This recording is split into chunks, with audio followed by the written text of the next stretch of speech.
अयोध्या में एक तरफ भव्य मंदिर का निर्माण हो रहा है तो दूसरी तरफ श्रद्धालुओं की संख्या भी बढ़ती जा रही है।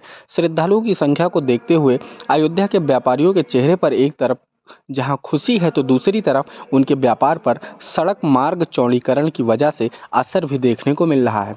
पिछले 1 वर्षों से अयोध्या के व्यापारियों के सामने रोजी रोटी का संकट मंडरा रहा है। इतना ही नहीं, 11 मई को अयोध्या में नगर निकाय का चुनाव है। व्यापारियों का कहना है कि इसका खामियाजा बीजेपी सरकार को नगर निकाय के चुनाव में भी भुगतना पड़ेगा। मंदिर और मूर्तियों के शहर में जब राम जन्मभूमि के पक्ष में फैसला आया तो अयोध्या के व्यापारियों में भी खुशी की लहर उठी। व्यापारियों की इस बात की उम्मीद थी कि मंदिर बनेगा तो हमारे व्यापार में वृद्धि होगा। मंदिर निर्माण के साथ व्यापारियों में उत्साह तो है, लेकिन सड़क मार्ग चौड़ीकरण की जद में आ रहे व्यापारियों के सामने संकट छाया हुआ है।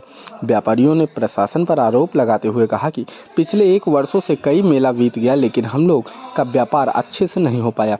इन दिनों दुकान के सामने गहरे गहरे गड्ढे होने की वजह से हम लोग दुकान भी खोलते हैं तो श्रद्धालु गड्ढे की डर की वजह से दुकान तक नहीं आते, जिसकी वजह से हमारी जीविका पर भी संकट है।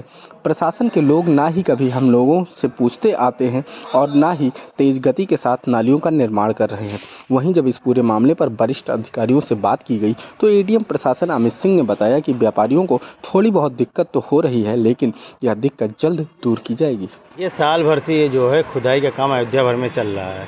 इस पर प्रशासन बिल्कुल ध्यान नहीं दे रहा। काफ़ी हद तक जो व्यापारी को परेशानी हो रही, जीविका नहीं चल पा रहा है, यात्री परेशान हो रहे हैं। कल ही पेट्रोल टंकी के सामने गाय गिर गई थी, वो भी जो है डूबने से बच गई। तो ये जो प्रशासन है ये व्यापारियों के खिलाफ बिल्कुल है और ये जो है बिल्कुल व्यापारियों को ध्यान नहीं दे रहे। इसका खामियाजा इन्हें नगर निगम चुनाव में देखने को मिलेगा। देखिए, हम लोग को मुआवजा नहीं मिला। हम लोग को जीविका के लिए थोड़ा बहुत पैसा मिला था सरकार से, 1,50,000। अभी 1,50,000 में ना दुकान बनती है ना ही जीविका चलती है। लेकिन सरकार ने जो दे दिया उसको व्यापारियों ने स्वीकार किया। उसके बावजूद भी जो जास्ती प्रशासन द्वारा हो रहा है उससे व्यापारी बहुत ज़्यादा परेशान है और बहुत ज़्यादा दुखी हैं। 2 महीने से दुकानदार तो मरा पड़ा है। प्रशासन को दुकानदार और यहाँ के श्रद्धालुओं से कोई मतलब नहीं। अभी देखिए, चंद्रा के पास नाले में गाय गिरी थी। चाहे गाय गिरे चाहे श्रद्धालु, प्रशासन से क्या मतलब? उसे घंटा फ़र्क नहीं पड़ने वाला।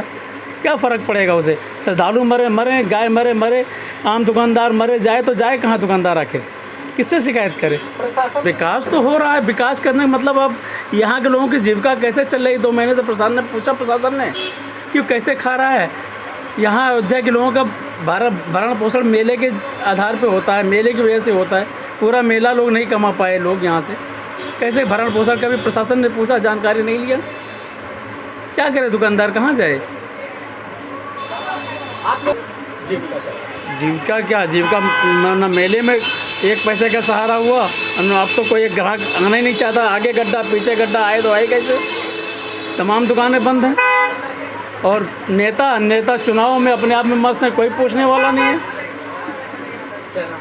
हमारा पिछले साल मई 2022 में यहाँ पर चौड़ीकरण का कार्य शुरू हुआ और चौड़ीकरण होते होते आज 1 साल लगभग बीत चुका है। और बीतने के बाद 1 साल से व्यापारी यहाँ दुकान तोड़ फोड़ करके और अपनी आजीविका किसी तरीके चला रहा है। ऐसे कंडीशन में व्यापारी का एक अपना अलग दर्द है।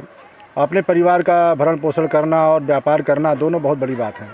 किसी की दुकान 6 महीने बंद हुई, किसी की साल भर से बंद हुई है, कोई दुकान चली नहीं पा रही, कोई व्यापारी एकदम उजड़ ही गया है। ऐसे कंडीशन में चुनाव में प्रभाव तो आएगा ही। मतदान का मतलब ये नहीं मतदान आदमी करेगा। काफ़ी व्यापारी इधर से उधर हो चुके हैं।